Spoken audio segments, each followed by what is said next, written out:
다 함께 사도신경하심으로 우리의 신앙을 고백하겠습니다. 나는 전능하신 아버지 하나님, 천지의 창조주를 믿습니다. 나는 그의 유일하신 아들, 우리 주 예수 그리스도를 믿습니다. 그는 성령으로 잉태되어 동정녀 마리아에게서 나시고 본디오 빌라도에게 고난을 받아 십자가에 못 박혀 죽으시고 장사된 지 사흘 만에 죽은 자 가운데서 다시 살아나셨으며 하늘에 오르시어 전능하신 아버지 하나님 우편에 앉아 계시다가 거기로부터 살아있는 자와 죽은 자를 심판하러 오십니다. 나는 성령을 믿으며 거룩한 공교회와 성도의 교제와 죄를 용서받는 것과 몸의 부활과 영생을 믿습니다. 아멘. 찬송가 322장 찬송하시겠습니다.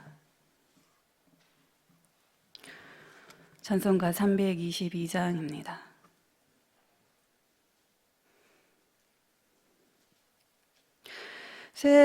세상의 헛된 신을 버리고 하나님 이름 높여 기리세 온 천하 백성 모두 나와서 다 같이 하나님만 섬기세 세상의 헛된 우상 버리고 인간의 모든 부귀영화와 거짓과 불의 모두 버리고 온전히 하나님만 섬기세 주님의 백성 서로 헤아려 시기와 미움 아주 버리고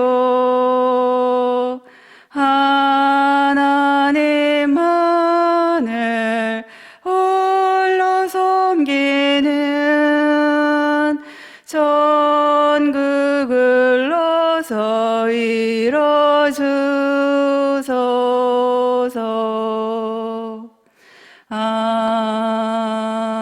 아멘. 이 시간 우리가 함께 통성으로 기도하시겠습니다. 기도하실 때에 지금 코로나 바이러스가 계속해서 잡히지를 않고 확산세를 지속하고 있습니다.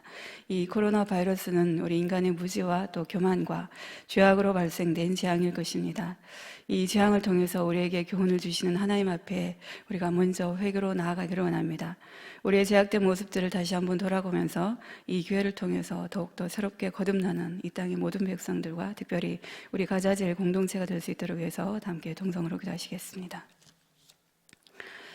사랑의 하나님 아버지, 이 새벽에 하나님 앞에 먼저 기도합니다. 코로나 바이러스로 인해서 온 세계가 두려움과 혼돈 속에 신음하고 있는 이때 하나님, 참으로 우리가 하나님 정말 치유의 하나님의 도움을 간구하면서 먼저 우리의 교만과 죄악들을 하나님 앞에 회개하오니 주님, 우리에게 참으로 긍휼을 베풀어 주시기를 간구합니다. 하나님 아버지, 우리가 하나님을 믿는다 하면서도 돌아보면 정말 말뿐인 삶이었음을 고백합니다. 교만과 욕심과 이기심과 또 불순종의 삶이었음을 하나님 앞에 정직하게 고백합니다. 정말 우리가 하나님 없이도 살 수 있는 듯한 그러한 교만한 적도 있었고 욕심에 이끌려서 불의 앞에 침묵하며 또 거짓과 타협하며 진리를 외치는 일에도 주저하였던 우리들의 모습들을 하나님 돌아봅니다. 하나님, 참으로 우리가 거룩한 하나님의 자녀로 정말 하나님 그리스도의 몸된 교회로 부르심을 받고 살면서 하나님, 우리는 안일함과 이기주의에 빠져서 진리와 복음의 파수꾼의 그 사명을 온전히 감당하지도 못했던 모습들이었습니다.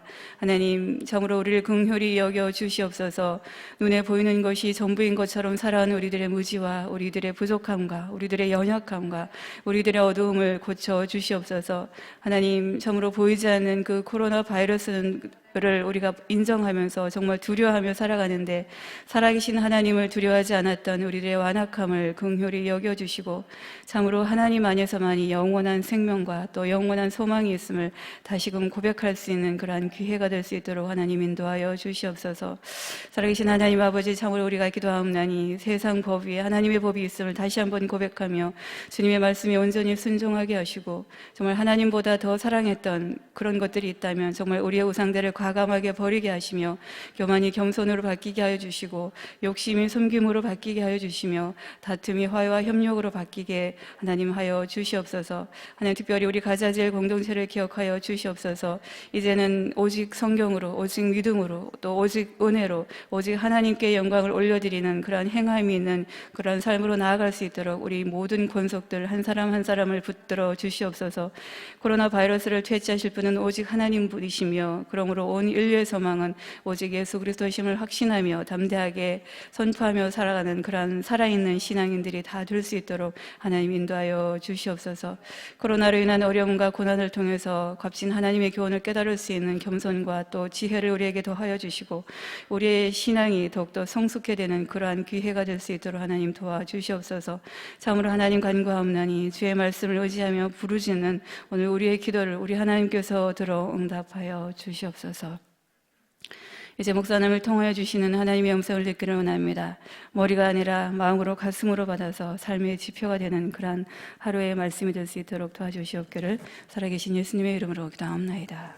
아멘.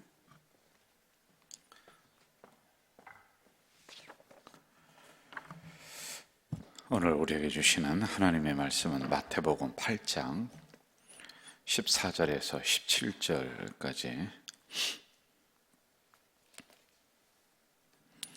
마태복음 8장 14절에서 17절 말씀 우리 한 목소리로 읽도록 하겠습니다.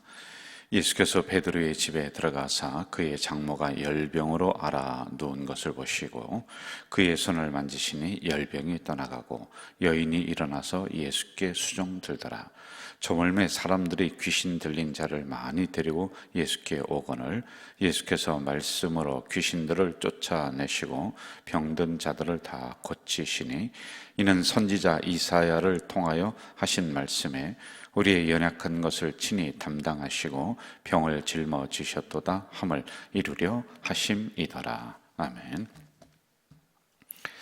우리 교회가 정부의 방역 지침을 잘 따랐는데 새벽에 이제 통성기도에 대해서도 분명하게 좀 자제를 해 주십시오 이렇게 나왔습니다. 그런데 그 취지를 보니까 막 주여 하고 부르짖고 하는 그런 부분들 그것을 좀 자제해 달라 이런 부분이었어요. 우리는 조용한 마음으로 또 통성기도를 늘 해왔으니까 이 통성기도를 지속을 할 수 있도록 이렇게 하겠습니다. 그 중간에 한번 우리가 통성기도를 안 해봤더니 영 그냥 그 다음 순서하고 연결이 되는 게 너무 어렵더라고요. 그래서 여러분 이 정도는 우리가 양해를 좀 하면서 가도 될 듯 싶습니다. 자, 오늘 8장 14절부터는 예수님이 이제 문둥병 고치고 중풍병자 고치고 나서 그리고 베드로의 장모의 집에 이르러서 열병을 떠나가게 하시고 귀신을 떠나가게 하는 이런 여러 가지 장면들을 우리가 만나게 됩니다. 자, 여러분 성경을 볼 때 흐름을 잘 보세요. 흐름을 처음에는 뭐냐면은 마태복음 5장, 6장, 7장에서는 기적이 없었습니다. 그때는 말씀 사역이었어요. 그래서 주님이 천국의 비밀을 가지고 와서 제자들에게 하나하나 가르치면서 풀어놓고 있습니다. 그리고 나서 기적의 역사가 지금 일어나고 있는 거란 말이에요. 이런 전체적인 의미는 뭐냐면은 진리보다 말씀보다 기적이 먼저가 아니다라는 거예요. 우리가 신앙생활하는데 신비주의적인 건 있어야 됩니다. 그러나 신비주의가 내 신앙의 중심을 붙잡고 나가면은 이건 일어날 수도 있고 안 일어날 수도 있는 거란 말이에요. 이런 부분들을 우리가 핵심을 붙잡고 가는 게 중요하다. 그리고 오늘 말씀도 보면은, 오늘 사건도 보면은요, 결국에는 말씀이 이 열병을 떠나가게 하고, 말씀이 중풍병자를 고치고, 말씀이 문둥병자를 고친단 말입니다. 그래, 이러한 아주 중요한 핵심들은 우리가 놓치면은 안 되겠다라고 하는 겁니다. 자, 우리가 여기서 이제 몇 가지 좀 같이 묵상을 해야 될 부분들이 있는데, 첫째는 신방하시는 예수님이라고 하는 거예요. 여러분, 예수님이 여러분들 가정에 내가 오늘 신방을 감아, 그래서 신방하고 막 그러는 것은 아니에요. 왜? 예수님은 우리 가정에 365일 함께 계세요. 그러면은 주의 종들이 또는 교회에서 어떤 일을 통해서 신방을 한단 말이에요. 그럼 주님이 없다가 우리가 신방 갈 때 주님이 따라가셔서 그때 이렇게 계시는가, 이런 차원으로 생각하면 안 돼요. 이 신방의 행위는 상징적인 행위예요. 우리 가정에 주님이 계셨던 것을 늘 계심으로 잊어버릴 수가 있습니다. 그러나 교회에서 하는 신방을 통하여서 그렇구나, 주님이 우리 가정에도 지금 임재해 계시고 있구나를 우리가 새롭게 깨닫게 되는 이런 것이 바로 신방이다라고 하는 것이죠. 여러분, 우리가 늘상 있다 보면은 소중함도 잊어버리고요, 그것이 내 곁에 있었는가 없었는가 이것도 잊어버릴 때가 굉장히 많아요. 서울이나 일부 교회에서는 신방을 요즘은 안 한대요. 특히 요즘에는 코로나 때문에 신방을 할 수도 없는데, 이 코로나가 아니더라도 신방하는 자체를 부담스러워해서 못 오게 한다는 거예요. 신방 목회를 안 한다, 이렇게 선포를 합니다. 그리고 봄 신방, 정기 신방을 아예 안 한다는 거예요. 그런데 그쪽의 문화가 저는 있을 거라고 생각을 해요. 제가 그쪽 교회까지 관여하고 싶지는 않습니다만은, 저는 신방은 성경에서 기록된 것이다, 처음 이렇게 저는 보고 있어요. 제가 신앙적으로, 목회적으로. 그리고 신방은 놀러 가는 것이 아니라 영적인 작업이다, 이렇게 제가 봅니다. 그리고 신방을 통하여서 그 가정의 문제가 해결이 된다. 그래서 발로 찾아다니는 이런 목회를 하고 있단 말입니다. 신방은 공식적으로 뭐라고 기록이 되어 있느냐면은, 하나님의 말씀으로 가정 찾아가서 권면시키고 육성시키는 일, 그리고 가정과 개인이 가지고 있는 문제들을 찾아 성경을 통해 해답을 제공함으로써 위로와 소망을 갖게 하는 제반 활동, 이렇게 기록이 되어 있습니다. 여러분, 우리 가족 공동체 성도들도 이제 이런 상황들이 좀 잠잠해지고 또 끝나면은 또 신방들을 요청을 하시기 바래요. 신방이 그냥 인간이 인간들에게 서로 만나서 우리가 놀다 오고 잡담하다 오고 하는 게 아니거든요. 그래서 특별히 가정에 여러 가지 문제가 있다, 신방을 요청을 하고 신방을 통해서 그런 문제들이 해결받을 수 있다, 이 믿음으로 우리가 나아가야지만이 된다는 것입니다. 이번에 봄 정기 신방도 어떻게 할 것이냐, 이것도 미리 이제 다 계획을 해놓고 있어요. 어떤 형태든지 우리 성도들의 가정은 직접 갈 수는 없더라도 어떤 형태든지 우리가 영적인 끈을 놓으면 안 된다라고 우리 부목사님들과 서로 상의하면서 지금 이렇게 지나고 있단 말입니다. 자, 15절을 좀 볼까요? 15절 같이 읽어봅시다. 15절 시작.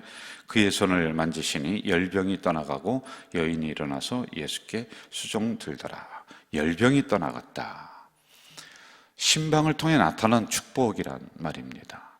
그냥 신방 안 하고 그냥 주님이 말씀만 하셔도 되겠죠. 그러나 우리 주님께서는 고난의 현장에 직접 가셔서 이 고난의 원인과 주체를 만져버리십니다. 그리고 났더니 이 열병이 떠나가는 역사가 일어났다는 것입니다. 바로 신방을 통해서 이런 역사가 있습니다. 그래서 저는 우리 가자 공동체 오면서 제가 꼭 했었던 이야기는, 신방은 준비하고 떠나야 된다. 꼭 준비합니다. 말씀 한 구절이라도 준비하고 기도하고 그리고 신방을 떠납니다. 그리고 신방을 가서는 제가 어떤 얘기 하냐면은, 주님이 계시지만은 주님께서 말씀을 가지고 이 가정에 오신 것과 똑같습니다. 신방을 통하여서 주님이 영적인 작업, 영적인 은혜를 반드시 주십니다라는 메시지를 제가 전합니다. 여러분, 이러한 일이 일어난다는 것이지요. 자, 그리고 누가복음에 보면은 이 신방을 하면서, 여기는 그렇게 안 나왔습니다만 누가복음 4장에 보면은 예수님이 열병을 꾸짖으셨다, 이렇게 좀 더 세부적으로 나오고 있어요. 여러분, 여기서 열병을 꾸짖었다는 것은 사람을 꾸짖는 게 아니에요. 병 자체를 꾸짖는 것보다는 그 병을 일으키고 있는 사단 세력을 꾸짖는 거예요. 근데 이런 것을 분간을 잘해야 돼요. 이게 이제 은사 집회하는 사람들이, 은사를 추구하는 목회자들이 이런 분간을 못해서 그 사람의 인격을 다치게 해버립니다. 막 꾸짖는 거예요.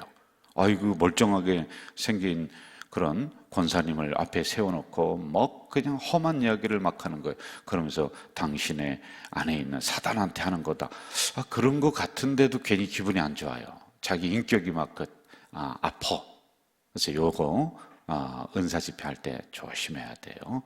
여러분, 안수를 하는 것도 준비하고, 그리고 사전에 서로 교감을 하면서 해야 되는 거예요. 일주일에 하겠습니다. 또 이렇게 안수하겠습니다. 해야 돼요. 안차를 한다든지 막 함부로 때린다든지, 또 이상한 곳을 만지면서 안수라고 한다든지, 이건 안 된단 말입니다. 자, 이렇게 병을 꾸짖는 거예요. 병은요, 병은 크게는 두 가지에서 옵니다. 병균에서, 바이러스에서 우리에게 오기도 하고, 또 하나 영적인 부분도 있어요. 근데 우리는 모든 걸 영적으로 생각하는 사람들이 있단 말이에요. 근데 그거 아니에요, 여러분. 여러분, 우울증은 다 영적인 거 아닙니다. 우울증도 충분히 우리가 잘못해서 우울증이 오기도 해요. 병이 대부분 그렇습니다. 그럼 악한 사단이 막 그냥 우리에게 병을 준다, 그런 것보다는 우리가 잘못해서 오는 것들이 더 많이 있단 말이에요. 근데 자기의 잘못은 생각 안 하고, 그건 고치려고 안 하고, 이쪽에 영적인 부분으로만 주여 주여며 맨날 기도만 하니까 병은 점점 더 깊어지는 거예요. 여기 자기의 생활이 잘못된 게 있거든요. 이걸 고칠 줄 알아야지만이 된다는 것입니다. 그러나 그런 중에도 사단으로부터 오는 것이 간혹 가다가 이렇게 보면 있단 말입니다. 이거는 약이 별로 필요가 없습니다. 전적으로 기도를 통해서, 왜냐하면 우리 기독교는 아니지만 무병이라고 하는 거 여러분 아시잖아요. 아파요. 왜냐하면 그 신을 받아야지만이 그 병이 이제 물러간다는 거예요. 진짜 그런 친구도 제가 보기도 하고, 상담도 하고, 또 건너 이렇게 상담도 하고 이렇게 했었습니다.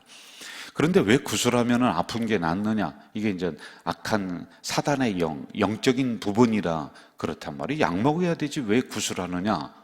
이런 부분들이 있다는 것을 우리가 염두에 두면서 가면은 좋을 것 같습니다.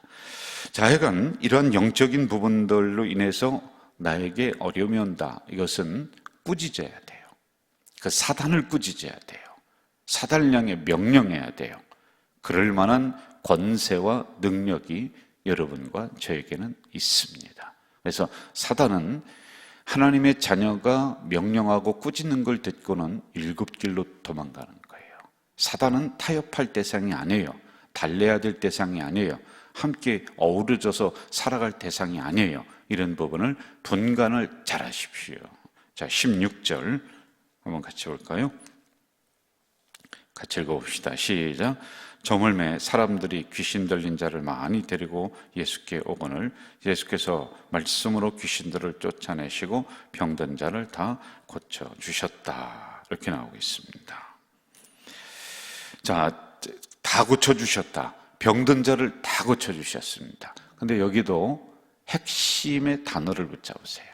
뭐 귀신도 나오고, 그날 저녁에 막 예수님 곁으로 아마 베드로 장로 집으로 사람들이 많이 왔었던 것 같아요. 그런데 16절에 뭘로? 말씀으로 고치는 거란 말이에요. 그래서 여러분, 말씀이 나에게 있어야 돼요. 말씀이 없으면 우리는 악한 영에게 휘둘리기 좋고 악한 영에게 끌려가기 좋습니다. 조종을 당합니다. 그러나 말씀이 있으면 말씀이 나를 주관하시고 말씀이 나를 끌고 나간단 말입니다. 그래서 말씀이 중요하다라고 하는 것입니다. 자, 15절로 다시 가서 우리 한 단어를 더 좀 연구하고 가볼까요? 하반절 제가 읽을게요. 열병이 떠나가고 여인이 일어나서 예수께 수종 들더라, 이렇게 나옵니다. 여기서 여인은 누굴까요? 베드로의 장모입니다. 그리고 그 장모가 열병이 들렸어요. 뭐 열병하면 요즘은 간단한 병으로 생각할 수 있습니다만은 거기에 풍토에 있어서는 그냥 죽는 병이에요. 약도 없습니다. 그런데 깨끗이 그 병이 낫고 그리고 그 다음에 수종 들었다라고 하는 겁니다. 수종 든다는 것은 당신은 나의 주인입니다라고 하는 이런 의미도 있습니다. 그러나 여기 문구적으로 여기에 있는 그 구절의 의미를 본다면은 나에게 베풀어 주신 기적에 대한 보답, 이렇게 우리가 보면 좋을 것 같아요. 나에게 이런 은혜를 주셨구나. 그래서 거기에 대한 고마움에 대한 표현이라고 하는 그런 것입니다. 이것은 오늘 우리들의 봉사로다가 대신 설명을 할 수가 있겠죠. 여러분, 봉사라고 하는 것도 신앙의 어떤 성숙 단계에 따라서 봉사의 그런 그 꾸준함, 또 봉사의 마음, 태도, 이게 다릅니다. 초신자들도 충분히 할 수 있어요. 그런데 초신자들은 봉사를 하다 보면은 이게 교회에서 봉사는 특별히 여러 사람이 어우러져서 하다 보면은 약간씩 그 갈등의 관계가 이렇게 있거든요. 근데 이걸 이기지 못하고 봉사 현장에서 뒤로 물러나 버려요. 그런데 신앙의 성숙이 있는 사람들은 이런 갈등의 관계를 잘 융화를 시키면서 이 봉사를 이루어 갑니다. 지속적으로 이렇게 하고 있는 것이죠. 그래서 어떤 신학자는 이렇게 이야기를 합니다. 신앙의 성숙은 봉사로 인해서 신앙의 성숙이 온다는 것입니다. 왜냐하면 사람들과의 관계를 조정할 줄 알아야 돼요. 그리고 물러날 줄 알아야 돼요. 자기 혼자서 집에서 부엌에서 이런저런 음식을 한다, 관여하는 사람 별로 없죠. 그러니까 그냥 자기가 하면 돼요. 그런데 이 주방에 한 3사람, 4사람, 어느 때는 5-6사람 이렇게 이제 있단 말입니다. 우리 김장할 때 보니까 이게 보통이 아니던데요. 제가 이렇게 쭉 지켜보니까 이거 내가 여기서 있다가는 아주 참 힘들겠다. 왜냐면요, 입맛이 다 달라요. 소금을 조금 넣어야 된다는 사람이 있고 많이 넣어야 된다는 사람이 있고, 또 김장 이게 배추 순이 다 죽었다, 아니다 조금 더 있다 건져야 된다. 이게 뭐 굉장히 이 안에서 신경이 서로 그냥 막 오고 가는데 이게 보통이 아니에요. 자, 이처럼 이러한 부분들을 믿음이 성숙된 사람들은 이걸 융화시켜 나갈 줄 아는 거예요. 그러냐고, 소금 더 넣어야 되냐고, 그러면서 이게 알맞게 그런 부분도 조정을 하면서 싸우지 않고 이렇게 갑니다. 그래서 우리 목사들에게 전해 내려오는 이야기가 하나 있어요. 다른 데는 다 신방 가도 주방은 신방 가지 마라. 주방 잘못 가서 어리됐다가는요, 이게 본전도 못 찾는 데가 주방이랍니다. 왜? 거기는 여성들의 그런 주도권이 딱 있는 데란 말입니다.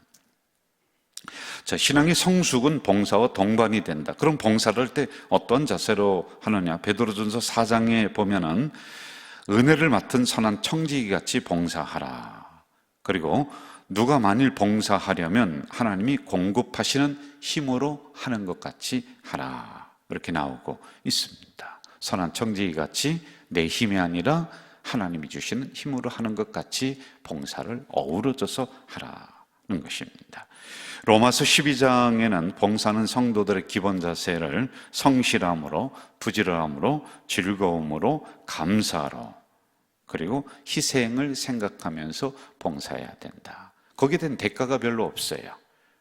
다른 세상에서는 뭐 봉사 그만큼 하면은 이런저런 대가도 있겠습니다만, 교회에서는 봉사하고도 잘못하면 욕만 참 시컨 배부르게 얻어먹을 때가 많이 있거든요. 그래서 여러분, 선한 청직이라고 하는 게 이게 들어오는 거예요. 우리는 하나님이 우리에게 맡겨주신 봉사다. 목사가 준 게 아니에요. 교회가 준 게 아니에요. 이러한 자세와 마음이 아니면은 봉사하다가 다 도망가 버립니다. 자, 이렇게 예수님의 장로도 친인척 관계를 벗어나서 받은 은혜에 대해서 감사해서 병이 떠나가고 일어나서 수종들더라. 여기에 대해서 감사의 표현을 하며 봉사하더라 라고 하는 이런 것입니다. 자, 다음은 우리가 여기서 한 가지만 더 살펴보고 마무리를 합시다. 당시 예수님이 여성들을 대하는 태도가 여기에도 나오고 있어요. 여러분, 여성들이 성경에는 굉장히 그 위치를 높여놓고 있습니다. 근데 원래 지금으로 생각하면 당연한 건데 그때로 생각하면 이거는 파격적인 거예요. 충격적인 거예요. 여성을 여기에 등장시킨다, 이름을 여기에 등장시킨다. 그리고 전체적인 내용을 보면은 깊이 연구하다 보면은 남자보다는 여자 제자들이 오히려 더 뛰어납니다. 예수님 주변에서 말없이 묵묵하게 그 사역을 도왔던 분들이 바로 예수님의 여자 주변에 있는 여성분들이었다. 십자가상에서도 마지막까지 그 자리를 지켜주었던 것은 여자분들이었다라고 하는 겁니다. 여기는 누가 더 위대하냐, 누가 덜 위대하냐 이런 그런 논리보다도 남자와 여자는 사역을 통해서 한 교회에서 이렇게 만났어요. 우리 교회도 60대 70, 이제 60대 40 정도 또는 70대 30 정도 여성분들이 더 많아요. 그리고 주도적으로 일을 요소요소해서 하시는 분들 보면은 여성분들이 참 많이 일을 합니다. 감사한 거죠. 그러면 누가 더 위대하냐? 그 차원이 아니죠. 여러분, 남자와 여자가 서로 만나서 한 가정을 이루는 것은 서로 돕는 배필이라고 했습니다. 우리는 똑같아요. 한 공동체예요. 그러면은요, 남자와 여성이 서로 도와가면서 하나님의 일을 우리가 더 원활하게 하기 위해서 하나님은 이렇게 우리 남자와 여자를 한 공동체에 묶어주신 것이다.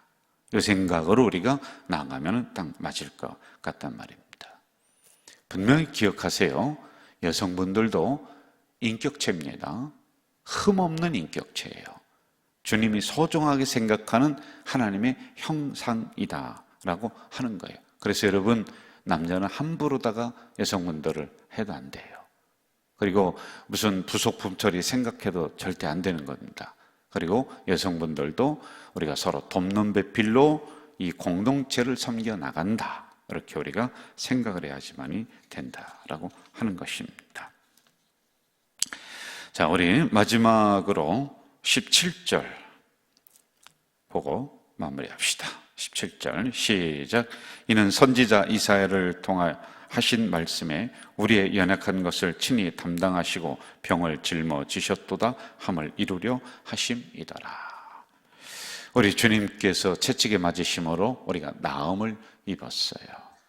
여러분, 주님께서 우리의 질고를 담당해 주신 거란 말입니다. 특별히 이번에는 사순절 기간을 우리가 지나고 있어요. 이러한 것을 깊이 묵상하며 우리의 삶 속에 실천해 나가는, 그래서 말씀이, 즉 예수가 내 안에 있으면은 모든 질병이, 모든 문제가 다 떠나간다. 이런 믿음으로 오늘도 승리하시기를 주의 이름으로 축원합니다. 사랑하시는 아버지 하나님, 이 새벽에 연약한 저희들을 깨워주시고 하나님의 귀한 말씀을 묵상하도록 인도해 주셨습니다. 5장, 6장, 7장에서는 말씀만 내려주시더니 8장으로 오면서는 놀라운 기적의 역사가 연이어 일어납니다.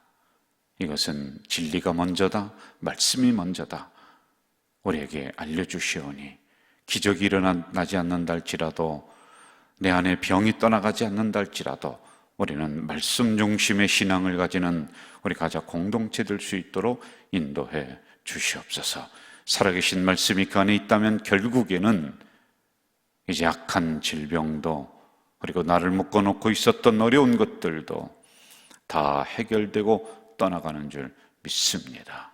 이제 그 주님만 꼭 붙잡고 살아가는 우리 공동체가 되도록 인도해 주시옵소서.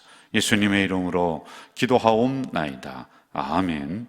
하늘에 계신 우리 아버지, 아버지의 이름을 거룩하게 하시며 아버지의 나라가 오게 하시며 아버지의 뜻이 하늘에서와 같이 땅에서도 이루어지게 하소서.